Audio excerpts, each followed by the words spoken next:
আল্লাহ রাসূল বলছেন, ঘর থেকে তুমি যখন বের হবে, বাইরে যাবে, মুসলমানের তরিকা নিয়ে তুমি ঘর থেকে বের হও। কি বলতে হয়?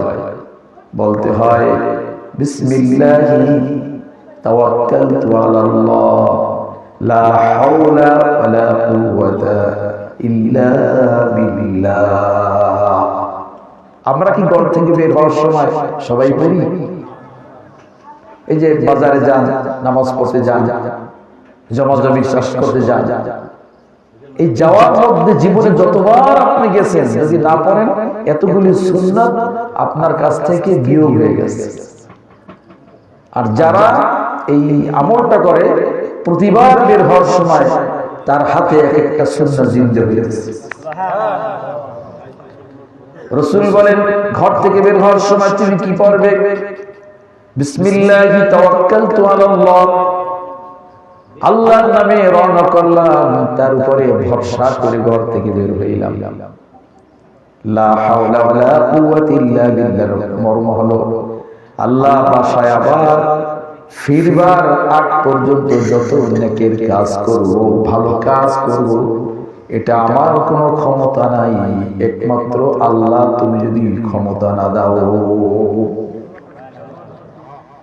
2 নম্বরে, আমি যত বাসা থেকে বের হইলাম, বাসায় ফিরবার আগ পর্যন্ত যত মন্দ কাজগুলো বর্জন করে আমি চললাম, এই মন্দ কাজ বর্জন করা, বিড়ি সিগারেট, মারামারি, কাটাকাটি, তাস, জুয়া, এইগুলি আমি দেখেছি, কিন্তু আমি করি নাই, আমি করবো না, এটা আমার ক্ষমতা না, ক্ষমতা হলো একমাত্র কার?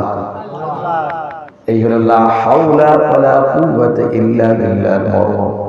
আবার সারমর্ম শোনেন, বিসমিল্লাহি তাওয়াক্কালতু আলাল্লাহ, আল্লাহর নামে রওনা করলাম, আল্লাহর উপরে ভরসা করে ঘর থেকে বের হইলাম।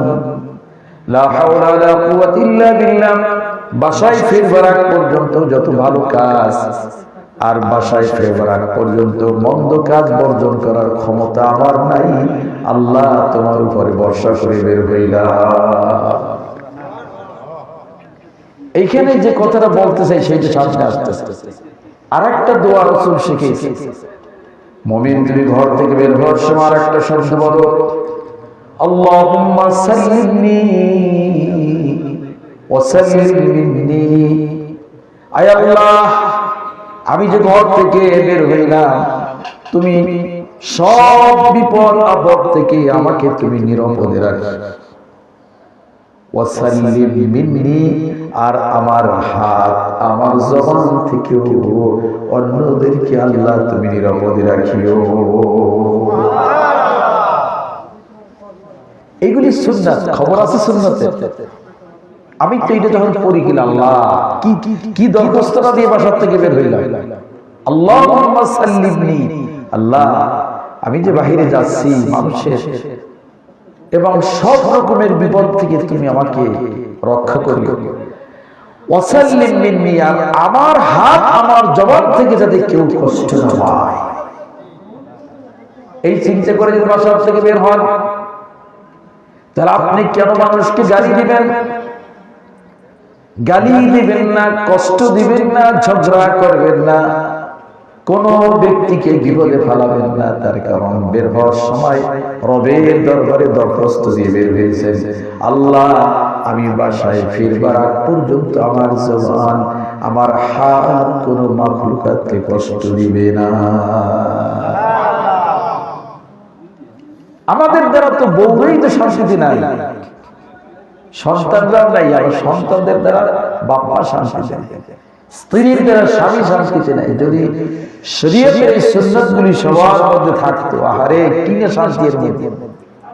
কি আমার দেশের পুলিশে শান্তি দেবে? কিসের পুলিশ, সেনাবাহিনী, কিসের সরকার শান্তি দেবে? শান্তি তো সব আমাদের হাতে, কিন্তু শান্তি আমরা ধরে রাখতে পারতেছি। এই জন্যই বলতেছিলাম যে এই যে বাসার থেকে বেরিয়ে আমরা আসছি, এখানে বসলাম, ইসলাম এখানে আসলে এটা হাসপাতাল, এখানে আত্মাকে পরিশুদ্ধ করা হয়। এই যে কয়েকটা কথা হয়ে গেছে না,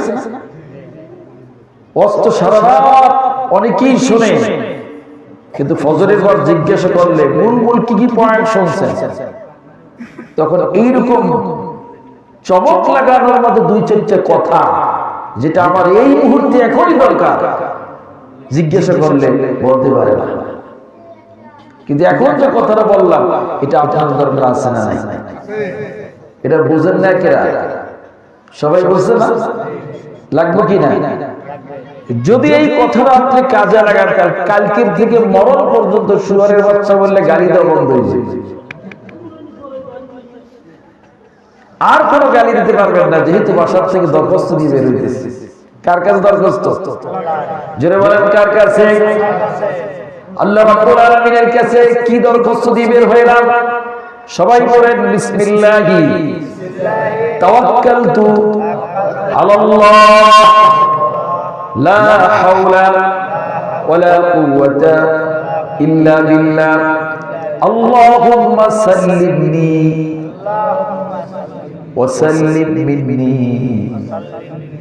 আয় আল্লাহ, আপনি আমাকে সকল বিপদ থেকে নিরাপদে রাখিয়েন, আর আমার জবান আর হাত থেকে সকল মাখলুকাতকে আপনি নিরাপদে রাখিয়েন।